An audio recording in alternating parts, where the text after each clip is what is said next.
Hi, Scott Orland with CINEMA-Magazin. The movie is called Can You Ever Forgive Me? And it wouldn't be possible without the talents of this wonderful actress in front of me, Melissa McCarthy. To say this woman was unique would be an understatement. Yeah. But I thought what was really empathetic was what happens to creative people when people don't want to let you be creative anymore.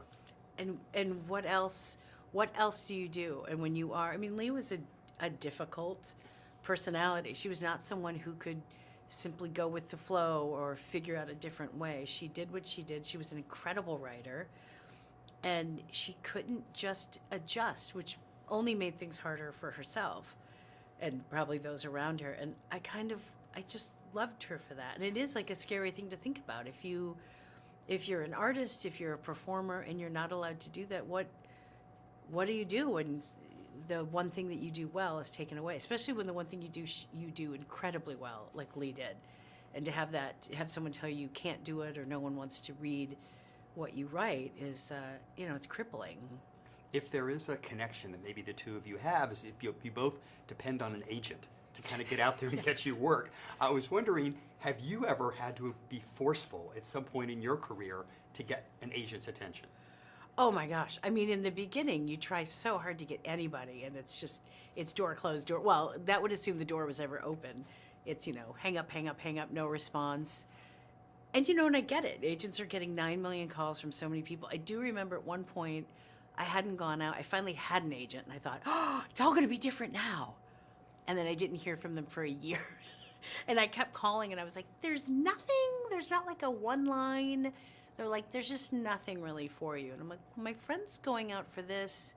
And then I think I got the comment that I'm not really the neighbor type, which I found very interesting. I was like, I can't wait to tell my neighbors that I'm not a neighbor type. They'll be fascinated. But, that's it. That's a very, it's a tricky and wonderful relationship. When you finally find the right people, it's great because you're all kind of working toward this creative goal. But on the way there is tricky. And Jane Curtin, I mean, I wish I could just call Jane randomly through the day and be like, now what do I do? I want to ask you as well, too, I mean, hypothetically, Sure. If you were to purchase a letter from somebody famous who had lived, whose letter would you want to own? Oh, my God.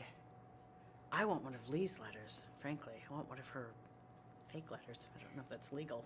Oh, my God. I mean, that's a list that's so long. I mean, there's so many musicians and writers and like a personal letter. I mean, she's still here, but I don't know. I don't know. I think that's like naming your favorite album. It's like, who would you love to see an insight from a letter? I have 100 people on a list. I don't know. Well, you got to record a duet with Barbra Streisand, so you don't need a letter from her. No. I'd like one, though, Barbara. If you want to send me a letter, that'd be great. I'm always fascinated about co-stars in films that you have to work with. Let's talk about the cat. How much of a relationship did you have beforehand, and did you bond? Well, you hope you do. I mean, anytime you're working with an animal, it's going to be tricky. It is not an easy thing to do. I've done it before, and then I'm always like, stop writing in animals, said lovingly, but it is difficult. And something about this cat, and I'm not just saying this because otherwise I'd tell all the crazy stories, that cat was kind of killing it. Like there's that scene at the vet's office, or say something like, look at it, look at him, look at her, she's clearly not feeling well, and the cat sneezed and then hung its head down and looked like it didn't feel well, and like Mari said cut, and we all just went, are you kidding me? Like that wasn't something it was trained to do. It kept doing things kind of in character, and everyone, like the whole crew was like, what's going on with the cat? This cat's amazing. It's like actually acting. Obviously today you're quite fashionable. Oh, thanks. Let's just say that Lee didn't quite have that same aesthetic in her life. I loved how she dressed. I thought it was perfect for her.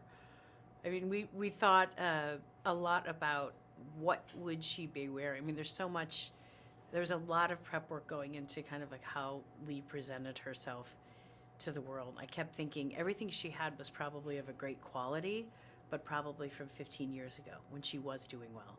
So I said, it is a cashmere sweater and probably like a jacket that she had tailored or even custom made, but nothing is new. Nothing is current. And I think that was great fun. I also, there's something about the utilitarianism of how she dressed that I like quite a bit. Okay, this is going to be confession time. Oh, sure. So, in the movie, Lee, when she goes to a party, she might take a few pieces of shrimp in her purse back to the home. Have you ever taken food from a party or from somewhere else in your purse? For sure.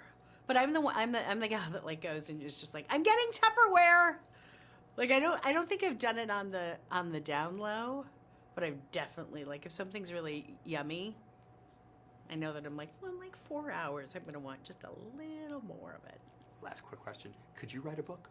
And if you could, what would a book be about? I don't know. I've thought about it. My husband wrote a book that I loved, and I'm such a fan of reading. I haven't come upon, like, right now I'm like, I don't know what I would. Thought about a children's book just because a big part of our, like, every night, like, they say go, and I have to tell them a new story. So I'm like, I should really be writing these down. But I think it's a practice and a discipline that I, at the moment, don't think I'm up to, but it's certainly impressive when people can. You're doing a pretty good job at your job right now, so Well, stick with thanks. that. Stick Thanks. with that. Melissa McCarthy, is always a pleasure, and this is Scott Orland. Till next time.